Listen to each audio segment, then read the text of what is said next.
ইফতার করার সময় খাবার টেবিলে তাকিয়ে দেখলাম কোথাও বেলের শরবত নেই। আমি তখন আমার স্ত্রী শ্রাবণীকে ডেকে বললাম, আজকে শুধু লেবুর শরবত কেন, বেলের শরবত কোথায়? তখন সে মাথা নিচু করে উত্তরে বলল, আজকে বেলের শরবতটা বানানোর সময় পাইনি। কথাটা শোনার সাথে সাথে আমার মেজাজটাই খারাপ হয়ে গেল। শ্রাবণীকে তখন ধমক দিয়ে বললাম, তুমি কোন রাষ্ট্র পরিচালনা করো, বেলের শরবত বানানোর সময়টা পাও না? সারাদিন রোজা রেখেছে, একটু শান্তি করে বেলের শরবত খাবো, সেটাও আবার কপালে নেই। শ্রাবণী তখন আর কোনো কথা না বলে চুপচাপ দাঁড়িয়ে রইল। এই মেয়েটাকে নিয়ে একটাই সমস্যা, সে কোনো কাজই সম্পূর্ণভাবে করতে পারে না। দুপুরের দিকে শ্রাবণীকে বললাম, ফ্রিজে মুরগির মাংস আছে? ও বলল হ্যাঁ আছে। তারপর আমি ওকে বললাম, আজকে একটা কাজ করো, মুরগির মাংস দিয়ে ইফতারিতে চপ বানিও। আমার কথাটা শুনে শ্রাবণী আমার মুখের দিকে হা করে তাকিয়ে রইল। আমি তখন কিছুটা ধমকের সুরে তাকে বললাম, এভাবে বোকার মতো আমার মুখের দিকে হা করে তাকিয়ে আসো কেন? শ্রাবণী তখন বলল, মুরগির মাংস দিয়ে আবার কিভাবে চপ বানায় এটা তো আমি জানি না, এমনিতেই রোজা রেখেছি, তার মধ্যে আবার মধ্য দুপুর মাথাটা এমনিই খারাপ, তার উপর আবার শ্রাবণীর মুখে এমন কথা শুনে মাথাটা আরো খারাপ হয়ে গেল। আমি তখন রাগী চক্ষু নিয়ে ওর দিকে তাকিয়ে বললাম, তোমার মা তোমাকে কোনো কিছু শিখিয়ে বড় করেনি,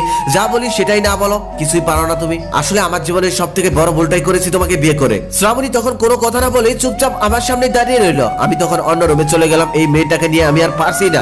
এই মেয়েটাকে আজকাল দেখলে আমার বিরক্ত লাগে, ওকে আমার সহ্যই হচ্ছে না। সেহরির সময় ভাতে হাত দিয়ে দেখি ভাত ঠান্ডা। আমি কিছু না বলে শুধুমাত্র শ্রাবণীর মুখের দিকে তাকালাম। অমনি সে আমার রাগান্বিত চেহারা দেখে মাথা নিচু করে ভয়ে ভয়ে বলতে লাগলো, আজ উঠতে একটু দেরি হয়ে গেছে, এখন গরম ভাত রান্না করলে আজান দিয়ে দিবে, তাই একটু আজকে কষ্ট করে ঠান্ডা ভাতটা খেয়ে নাও, কালকের থেকে এমন ভুল আর কখনোই হবে না। শ্রাবণীর কথা শুনে রাত করে ওকে আর আমি কিছু বললাম না, শুধুমাত্র ভাতের প্লেটটা আসান মেরে ডাইনিং টেবিল থেকে রুমে চলে গেলাম। তারপরের দিন আমার বন্ধু খালিদ ওর বাসায় আমাকে ইফতারের দাওয়াত করেছে। বাসা খুব কাছে হয়, আমি একটু আগে ওর বাসায় চলে গেলাম। কলিং বেল বাজাতে আমার বন্ধু খালিদ দরজা খুললো। তবে ওর অবস্থা দেখে আমি অবাক, কারণ ওর পুরো শরীরে আটা ময়দা লেগে আছে। আমি তখন অবাক হয়ে তাকে বললাম, কিরে তোর এরকম অবস্থা কেন? খালিদ তখন একটু মুচকে এসে আমাকে বলল, তোর ভাবিকে ইফতার বানানোর কাজে সাহায্য করছিলাম। আমি তখন খালিদকে বললাম, তুই আবার রোজা রেখে রান্না বান্নাও করিস? খালিদ তখন অবাক দৃষ্টিতে আমার দিকে তাকিয়ে রইল আর বলল, তুই গাদা নাকি, শুধু কি আমি একাই রোজা থাকি? তোর ভাবিও তো রোজা রেখেছে। আমাদের যেদিন অফিস ছুটি থাকে সেদিন আমরা সারাদিন শুয়ে বসে থাকি, একটু খেয়াল করে দেখতো মেয়েদের কোনো ছুটি আছে কিনা। ও রোজা রেখে ঘর পরিষ্কার করে, কাপড় ধোয়, রান্না করে, থালি বাসন পরিষ্কার করে, বাচ্চা সামলায়।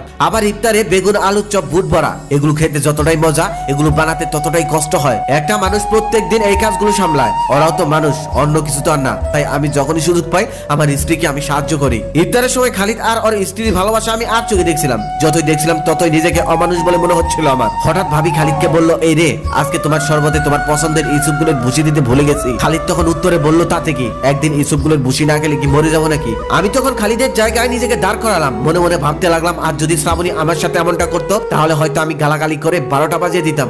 অথচ একদিন বেলের শরবত না খেলে কিছুই হবে না। আমি সবসময় শুধু আমারটাই ভেবেছি, অথচ আমার পাশের মানুষটা যে রোজা রাখে, সে সারাদিন কত কাজ করে, এটা কখনো আমার চোখেই পড়েনি। সেহরির সময় শ্রাবণীকে ডাক দিতে ও লাফ দিয়ে উঠলো। ও কিছুটা ভয়ের চোখে আমার দিকে তাকিয়ে বলল, আমি আজকেও কি দেরি করে ফেললাম নাকি? কিছু মনে করো না, আমি তাড়াতাড়ি এখনই রান্না করে নিচ্ছি। আমি তখন মুচকি এসে ওকে জড়িয়ে ধরে বললাম, আমি সমস্ত রান্নাই করে ফেলেছি, শুধুমাত্র মাছের তরকারিটা একটু ভালো হয়নি, আজকে কষ্ট করে খেয়ে নাও। আর হ্যাঁ, কালকে তুমি আমাকে মাছের তরকারি রান্না করা শেখাবে, আর আমি তোমাকে মুরগি দিয়ে চপ বানানো শেখাবো। আমার কথা শুনে শ্রাবণী কিছুটা বলতে চেয়েছিল, ঠিক সেই সময় আমি ওকে থামিয়ে দিয়ে বললাম, আমাকে এতদিনের ব্যবহারের জন্য মাফ করে দিও, কথা দিচ্ছি আর কখনোই তোমার সাথে খারাপ আচরণ করবো না, পৃথিবীর সব থেকে ভালো স্বামীটি হয়েই তোমাকে দেখাবো। তখন তোমার চোখে আমার প্রতি ভয় না, শুধুমাত্র ভালোবাসাটাই দেখবে। তাই সকল মুসলিম ভাইদের প্রতি আমার একটাই অনুরোধ, আপনি যেমন রোজা রাখেন ঠিক তেমনই আমাদের মা বোনরা রোজা রাখে। তারা রোজা রাখে, সারাদিন কত কাজ করে, কত কষ্ট করে। তাই কখনোই খাবার দাবার নিয়ে রোজার মাসে তাদের সাথে খারাপ আচরণ করবেন না, পারলে সাহায্য করুন।